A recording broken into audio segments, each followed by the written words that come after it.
Let me start by thanking the organizers of this occasion. I've sat for a few minutes and I've been thoroughly moved.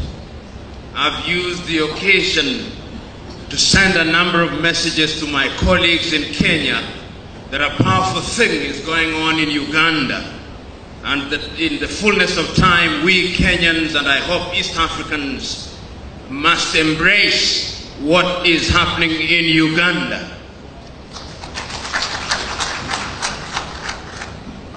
Corruption is something that we talk about. It is something that we complain about. It is something whose negative impact we recognize. It is something that even the corrupt acknowledge is a bad thing. But the irony and the tragedy at once is that those who engage in corruption love it. The tragedy at once is that those of us who do not engage in it directly accommodate it. Our levels of tolerance for corruption in Africa is amazing. A long time ago, a great Greek philosopher said that it is in the nature of man to hang the small thieves and to elect the great ones into public office. We do that in Uganda, we do that in Kenya, we do that in Tanzania, we do that in Africa. And that is why Africa remains the poorest continent on earth. I was this morning rereading a book which I commend to you, a book written by a young Zambian economist called Dambisa Moyo, the book called Dead End. And in the introduction in that book, there is a note which was found in the bodies of two young Guineans who died while trying to run away from Africa. Today, many young Africans are running away. Not so long ago, about 4 weeks to be exact, 300 young Africans drowned in the Mediterranean Sea in Lampedusa because they were running away from Africa. Not so long ago, about 3 weeks to be exact, another group of young Africans drowned next to the island of Malta because they were running away from Africa. When you look at Africa today, whether you are looking at Uganda, Kenya, Tanzania, Nigeria, or indeed any country in Africa, our richest men and women are the men and women who occupy public office. We live in a continent where we celebrate thieves and vilify good men and women. That is the tragedy of Africa.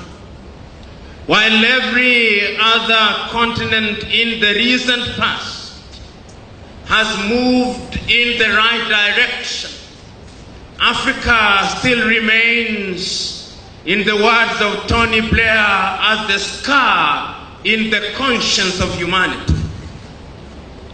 We live in a continent today where, as the young man has said, our young women, upon attaining puberty, cannot afford sanitary pads. But our public servants have iPads which they do not know how to use.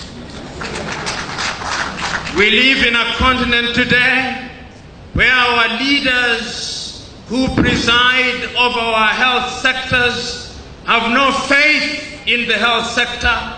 When they are sick and their families are sick, they run away to seek treatment in Germany, in France, in the United Kingdom, in South Africa and India. Even our health ministers don't have faith in our health departments. We live in a country and countries today where the political leadership have no faith in the education sector. They bring unto us what they call free primary education or universal primary education, but they can never dare take their children to those schools. We live in countries where we claim that agriculture is the backbone of our societies, but we do not use technology to produce crops. Africans are dying younger than they were dying 50 years ago. We live in a country where Africans will energetically seek to amend the Statute of Rome while there is war in Mali, while there is war in Mauritania, while there is no peace in Somalia, while there is no rest in Eritrea. Africa is a tragic continent. And I want to submit to you that corruption is the source of all these. For some reason, a reason that I do not understand, Africans still engage in primitive accumulation. Many Africans, particularly those in public service, will never rest until they have homes in different capitals in the world which they'll never live in. They have cars which they'll never drive. They have beds of gold which they never sleep on because they have no sleep anyway. They buy food which they cannot eat because they long lost their appetites. We live in sad times. I had the privilege of serving as the director of the Kenyan Anti-Corruption Commission. But it would appear that I did not understand my brief well. Upon being appointed, I assumed that my mandate was to go out there and fight the corrupt. But the truth was that I was not supposed to fight corruption. I was supposed to appear to be fighting corruption. Immediately, me and my team tried to fight corruption. The parliamentarians, in their wisdom and in my own view, in their lack of wisdom, used the occasion of the amendment of the law to disband the organization and to send myself and my 4 directors out of office. The history of anti-corruption crusaders in Africa is one and the same. Their mortality rate in office is very short. Before I was victimized, before my victimization, Nuhu Ribadu before me had been victimized in Nigeria. Before I was victimized, McCarthy had been victimized in South Africa and his scorpions disbanded. Before I was victimized, my equivalent in Malawi had been victimized. Before I had been victimized, my equivalent in Zambia had been victimized. It would appear that in Africa, if you serve your full term, it is because you have refused to fight corruption.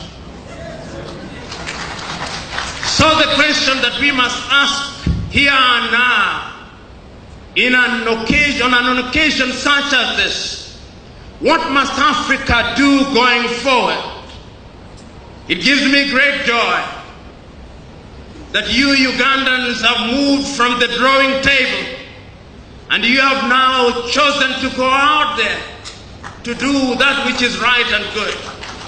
You have chosen today, through the commencement of the caravan, to move from the comfort of hotels in Kampala to go into Karamoja land, to go into Gulu, to go into Teso, to go into Hoima, to go into Kasese, to go into Mtukula, to go into all the corners of Uganda, so that the conscience of Ugandans can be reawakened, so that they may realize that corruption is a cancer that must not be allowed to grow.